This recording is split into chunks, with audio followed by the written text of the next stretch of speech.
Hola, ¿qué tal jóvenes? El siguiente video sirve como complemento al tema de producto escalar o producto punto que comenzamos a revisar la clase anterior.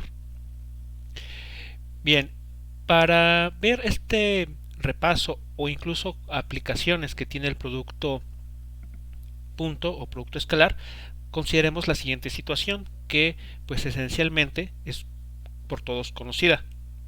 La suma vectorial de dos cantidades A y B.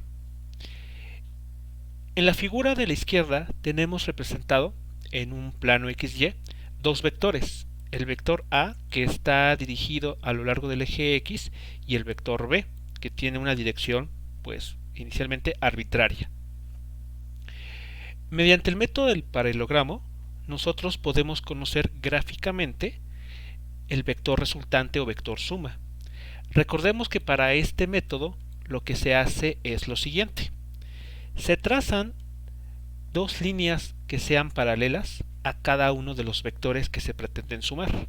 Por ejemplo, para el vector A tomamos una regla y trazamos una línea que es paralela a este vector. Esta línea paralela se construye de tal manera que pase por el punto final del vector B. En este caso corresponde a la línea de color amarillo, punteada. Después se hace lo propio con el vector B. Colocamos la regla para guiarnos de manera que sea paralela al vector B y después nos trasladamos hacia el punto final del vector A y trazamos unas líneas paralelas al vector B.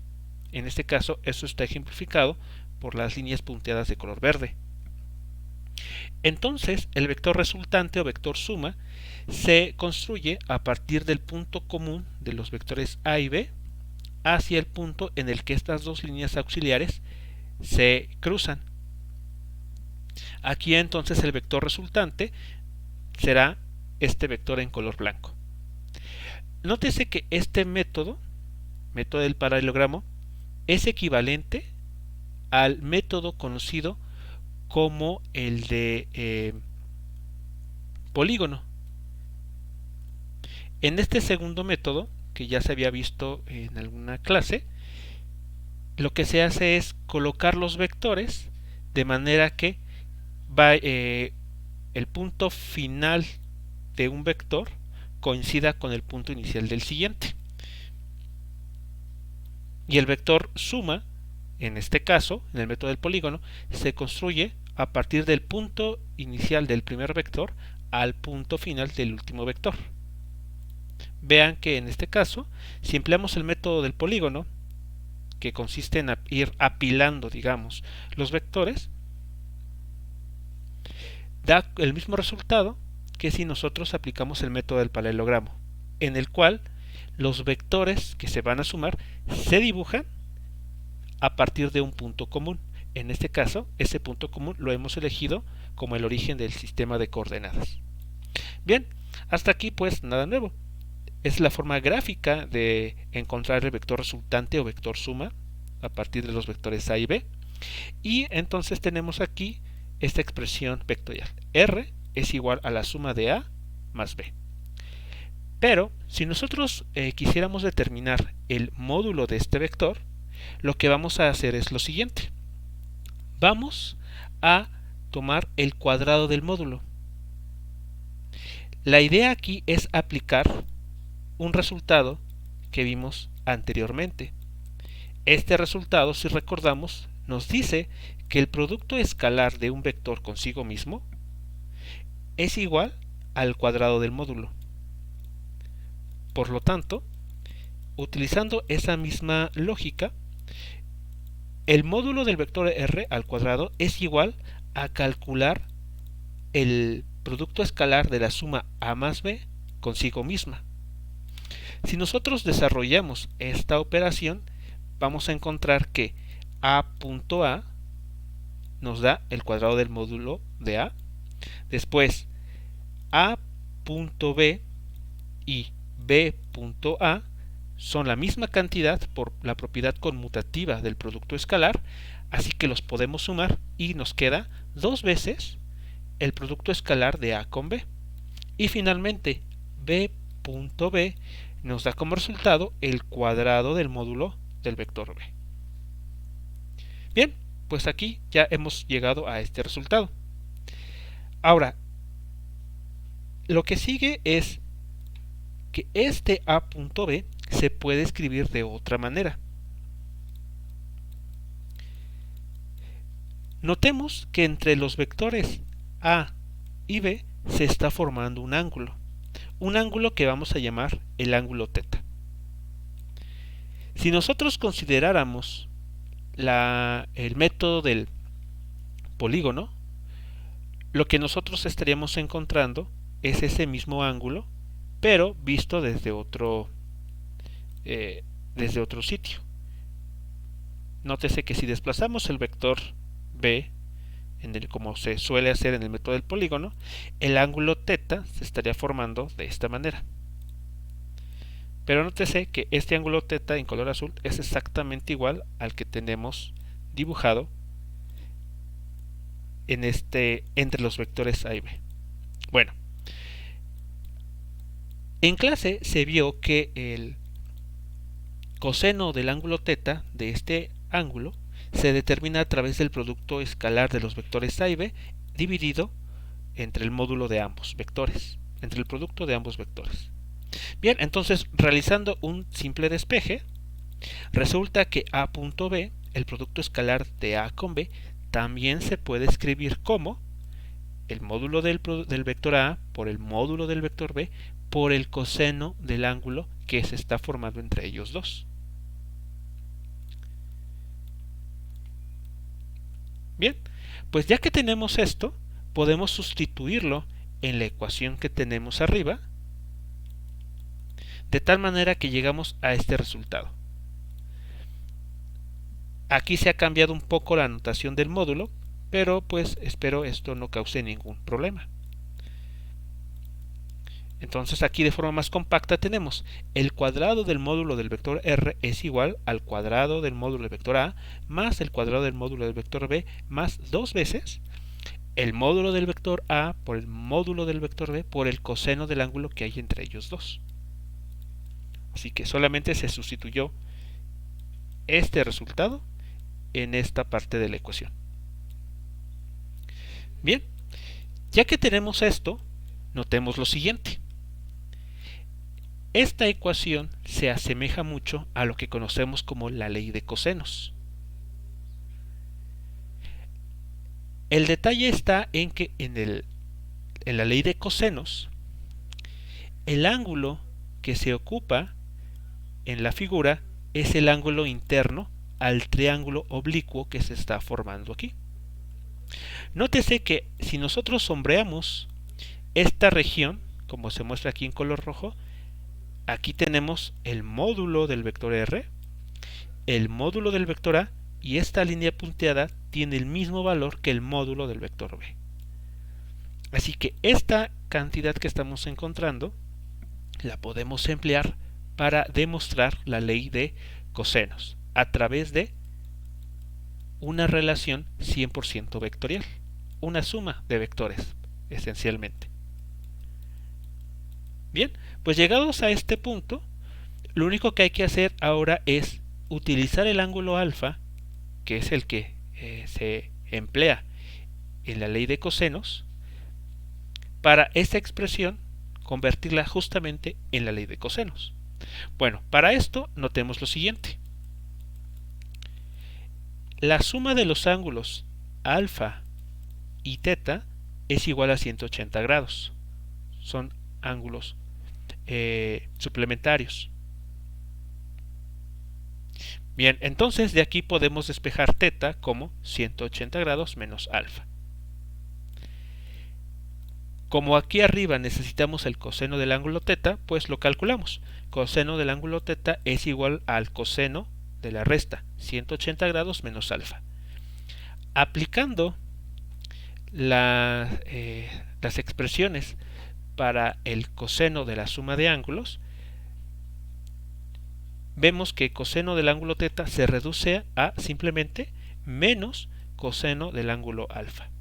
Entonces, sustituyendo este resultado en la ecuación que tenemos arriba, llegamos a la ecuación que se emplea para la ley de cosenos.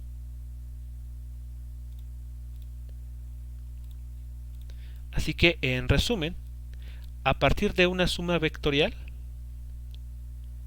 y aplicando las propiedades del producto escalar o del producto punto, hemos logrado demostrar, con un poco de trigonometría también, la ley de cosenos, como se muestra en este esquema.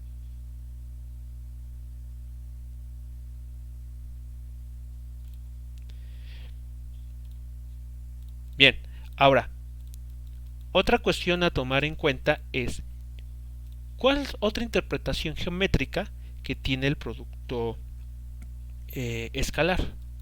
Bueno, para ello consideremos el siguiente esquema. Tomemos dos vectores genéricos A y B que están, por ejemplo, en el plano y que apuntan en direcciones arbitrarias también. Esencialmente o de manera general, el vector B puede estar apuntando en cualquier dirección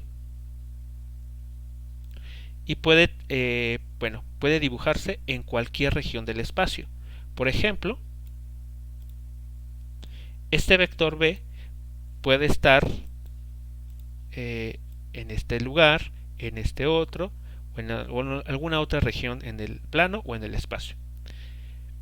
Mientras uno no modifique la dirección del vector ni su módulo, da igual dónde dibujemos el vector. El vector va a ser el mismo, sin importar en qué región del plano se encuentre. En particular, vamos a tomarlo de esta forma. Es decir, hagamos que su punto de origen coincida con el vector A. Entonces, estos dos vectores parten del mismo punto y por lo tanto podemos hablar de un ángulo que se está formando entre ellos dos. Ahora, podemos considerar una fuente de luz, como se muestra aquí, lo suficientemente alejada como para que los rayos de luz lleguen de manera perpendicular al vector A. En esta circunstancia, imaginemos la siguiente situación. El vector B proyecta una sombra sobre el vector A. Esta sombra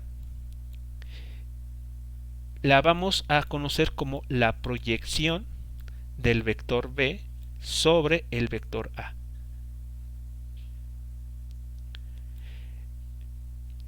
Resulta que esta proyección se puede determinar a través de esta ecuación.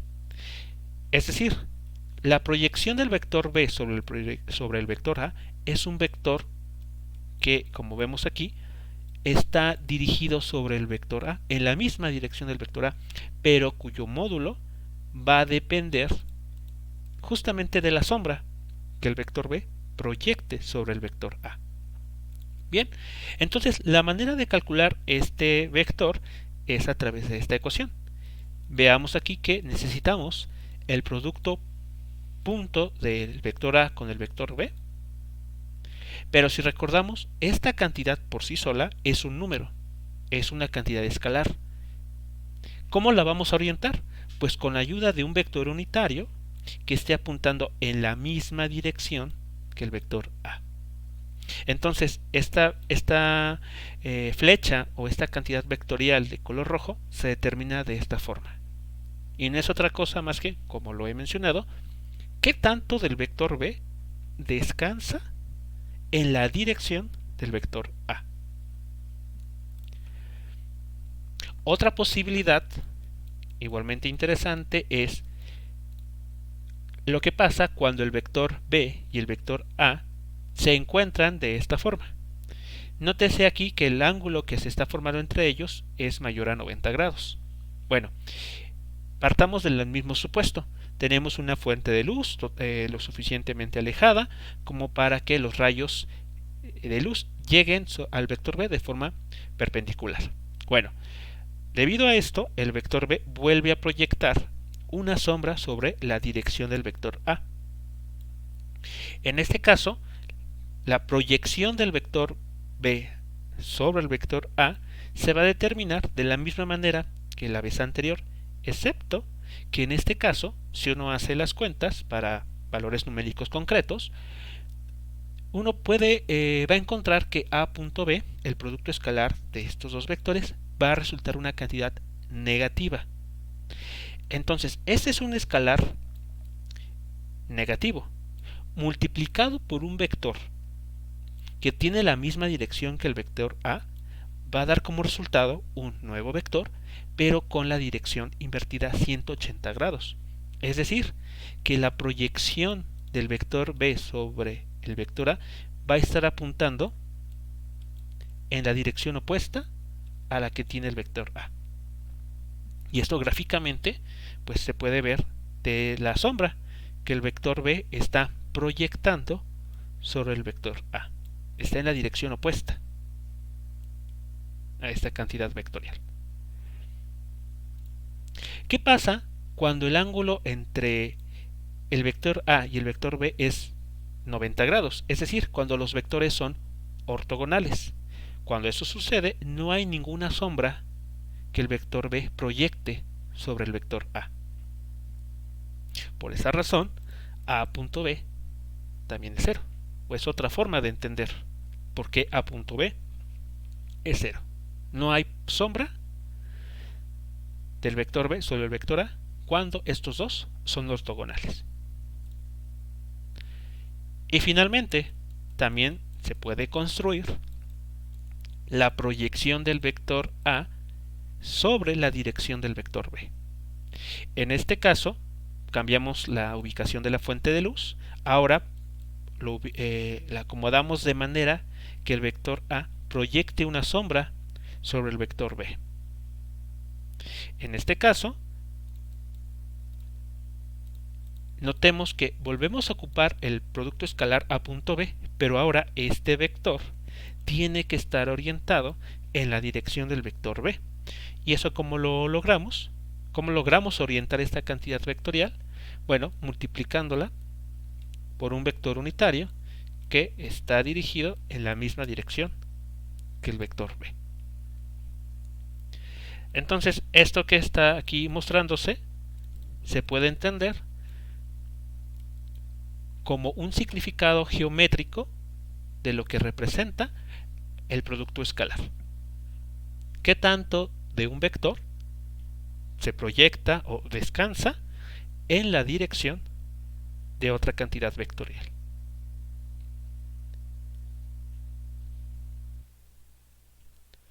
Bien, pues esto es todo como parte de este complemento que es importante de tomar en cuenta porque lo ocuparemos más adelante cuando entremos al tema de trabajo mecánico.